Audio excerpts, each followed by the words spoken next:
Hello, everyone. Jeff Yergy with the Oyster Aero PearlCast, and I have my longtime friend here, Mark Lindley.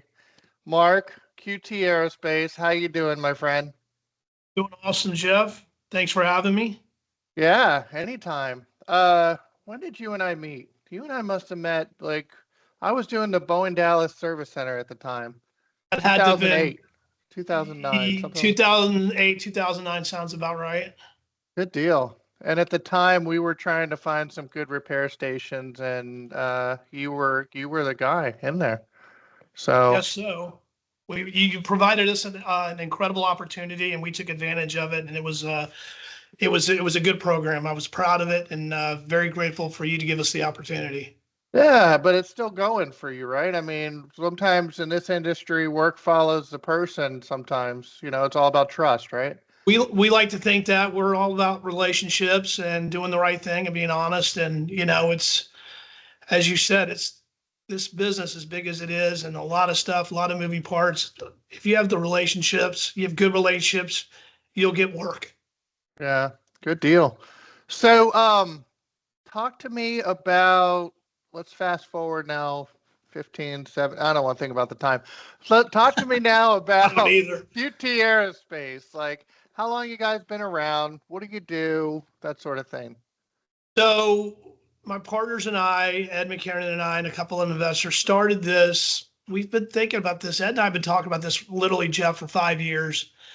Couldn't find the right timing, the right place, the right people. And, honestly, the stars aligned last about a year ago, almost a little over a year ago. It'd been a year ago last week that the stars aligned and we got the people, the right people. We found a building. We found the right time to execute it. We found an ex-FAA PMI that was able to take a dormant certificate. Because if we wanted to start basically, I didn't mean backtrack, but if we wanted to start a repair station here in Dallas, it's a minimum of 3 to 3.5 years Yeah. before. So we were able to take a dormant certificate, and one of our advisors here at the company was the ex-PM FAA PMI guy was able to take that certificate, use his relationship with the FAA, get the tag, the repair station certificate moved, name change, address change in a little under 7 months. So we were able to get our certificate August 5th of last year. So last August is when we became official, and so a little over 7 months. Congrats. Yeah, It's been a heck of an undertaking. It's been great. that initial audit is a bear too. Like certification of the shop. Like, man, that Yeah. is that is so. So you're in Dallas, and I mean, obviously there's a ton of aviation there. You're centrally located in the U.S., all that stuff. And the shop is predominantly what, composites? Composite sheet metal, mainly structures, some paneling, composite panels on fuselage, whatever. Everything's external.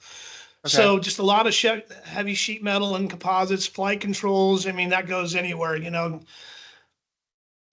flaps, rudders, spoilers, everything in between, slats. I mean, we're afraid of nothing, and we'll do. We've done everything from the dash 8 up to. We really want to focus on narrow bodies down, A320s, 37s, and below, which would be the Embraer 170s, the 145s, A220s, that type of platform. Right. And well, that's cool. So that's good to know. We just had a bunch of A320 material move yesterday. Um, so so you got certified last year. You had your audit and everything. What's step one? Like, what are you doing after that? Now you have the capability. Now what happens? Well, so what I've seen in the past is, start a repair station, get the work. And then when the work comes, you don't have the infrastructure to turn it. So our goal and what our mindset was, build the capabilities, build the shop, hire the right people, hire the hands-on mechanics, get the people in place, and the work will come.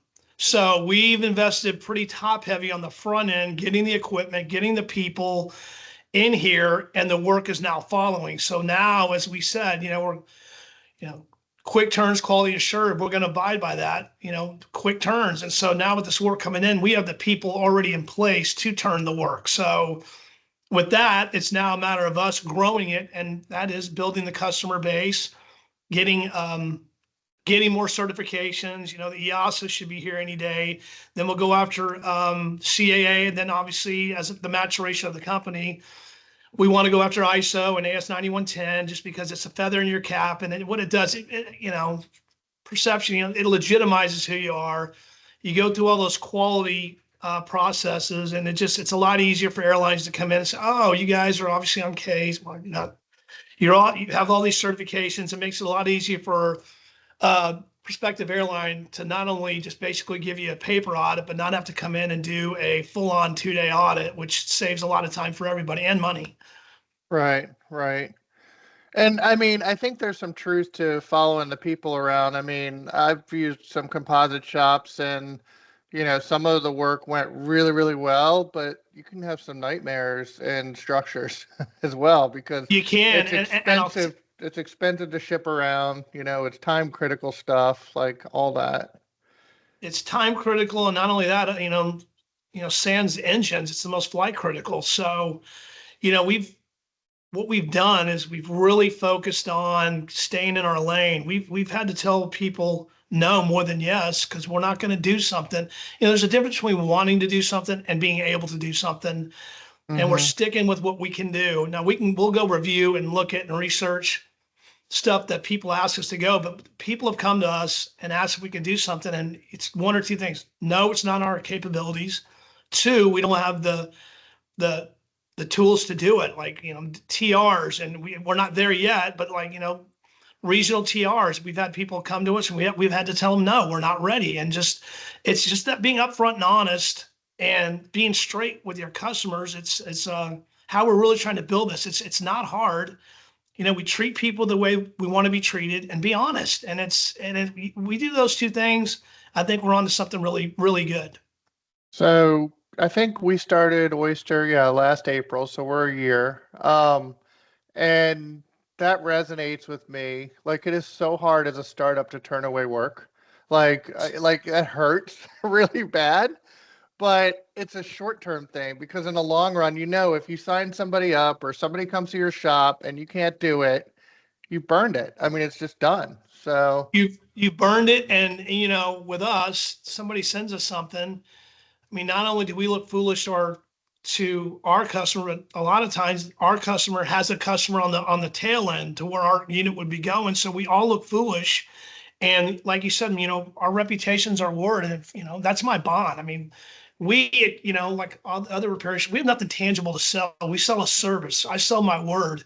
So if we're going to do something, I'm going to put my name on the line and my reputation and make darn sure we do it. So going back to what you said about, we're not going to, as I said when we spoke yesterday, we're not going to outkick our coverage. We're not going to promise something that we can't deliver on, because I've been there, I've been burned, and it's your reputation at the end of the day. yeah, that's really important. Now, talk to me about location. I mean, in Dallas, you definitely have your Americans and your Southwest, and you have the Midwest, a lot of hail damage, storm damage, stuff like that. So I feel like if you're going to get a leg ahead, being in that location might actually be helpful, because you could probably get a truck somewhere and, you could be at a customer's doorstep before they even think about sending it out for repair, I would imagine. So. Correct. I think logistically, obviously I'm from here. Dallas is for the composite shop world, I think we're pretty, I think this is probably one of the big meccas, with 5 other composite shops that do what we do within a 30-mile radius. But I like the fact that we're strategically located. We're 10 minutes from Love Field and about 15 minutes from DFW. So there's your American Airlines of the world. And Love Field, obviously, he's got JSX and Southwest. So we like our footprint where we're located. And that was no fluke. I mean, we did our research, and it just made logistical sense to be here. And it's just you can ship anything anywhere out of here if need be, out of DFW. So we like where we're at, and hence the reason why we picked this exact location. Good deal. Good deal. So, as far as meeting new people, spreading the word, how can we get it out there more? I mean, obviously this podcast will certainly help, but how do I get a hold of you? How do I find your capabilities, all that good stuff? Well, so great question.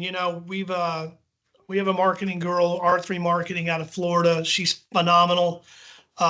Rebecca Longo, and she's really taken us to the next step with, this thing here. We're big on social media. I'm not. I mean, my kids. I mean, we're not part of that era where, everything's through the cell phone. So I'm kind of old school, doing the old literature, what have you. But with Rebecca, getting us out there through LinkedIn, through Instagram, just getting the name out there, and just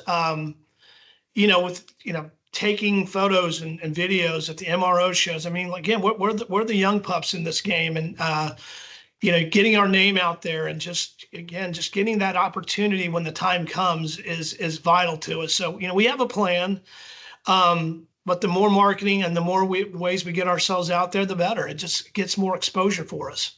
Yeah, I mean, and we saw this back in 2008 when we met. I mean, Boeing was transitioning all the repair work, and it gave us a chance to shake up the supply chain a little bit. Everybody had just kind of gotten set in their ways, and so I think this is a great opportunity for you all to say, listen, if you're having any quality issues, if you're having any problems, give us a shot, and let us try to make it right. And also, let's be honest. I mean, you don't have the large payroll and executive bonuses that have to be met and all that. So you probably have a little bit more margin to give on some of those repairs. I'm not setting your price for you, but my point is the startups in this industry and in this country, I mean, those are the ones that are bringing innovation. And the fact that you guys have started this, I mean, my hat's off to you. I think that you're going to do great in the long run for sure. Well, we certainly appreciate the well wishes. If it were easy, everybody would do it. I mean, you Yep. started your thing a year ago, and it's, Ed and I are just a couple salesmen. And so just learning, we split off, we're in different hats. I've really had to take on the quality role. So I've done a lot of training, and, with my ADD, it's been real tough, but just learning more about the business just makes us better as people, and as a company. And I've learned so much in the last 7 months, stuff that I probably wouldn't even have researched if I were just, a salesman. I mean, this is ours. And the more we know and the more prepared and the more knowledge we have, the better we'll be in the long run. Well, don't sell yourself short. I mean, one of the reasons that I appreciated you a few moons ago was you weren't just a sales guy that walked in, got a PO, and were on the golf course. I mean, I remember Right. you were with us on the weekends for AOG repairs. Like, Absolutely. you know this business better than anybody. That's the only thing I remember you in. You haven't been in parts trading or anything. You've been a repair guy. You're pretty much your whole career, right? Other than the 4 years that I had the opportunity to get a little bit of ownership in a interior company, Sure. it's been structures, and I learned a lot in the interiors. It was a different ball game, different acronyms, different margins, Yeah. high volume, low percentage. So I mean, it was a great opportunity. I'm glad I did it. I learned that side of the business I never would have learned, but when it was sold, and it was a great deal. I really miss structures, and it was my home, and it's what I do, and it's what I love. I sincerely enjoy the composite world, because especially with the new frames coming on board with the 87 and the 787 and the A350, they're just more and more composites. And I'm just, I still act like a little kid, about learning more about how this stuff works and how it's really cool to see components come in, how beat up they are, and just how proud you are before you put that final screw in the crate about what it looks like going out. And there's just a lot of pride involved in that. A Yeah. lot. Very cool. Yeah. All right. Well, Mark, we're looking forward to watching you flourish, and I love the name. QT Aerospace, quick turns. I love it all. So let's just stay connected, and anything we can do to help you out, let us know. Right back at you, Jeff. Like I said, I don't forget people that give me opportunities, and you are one of them. And I'm forever grateful. And, as big as this industry is, it's pretty small. You still run in circles with people that you haven't seen for years, and all of a sudden you start reconnecting. And I hope with you, I'd love to pick back up like we did a couple weeks ago, and let's keep this thing going. You got it. All right. Thanks for coming. Talk soon. Thanks, man. Appreciate the opportunity. All right.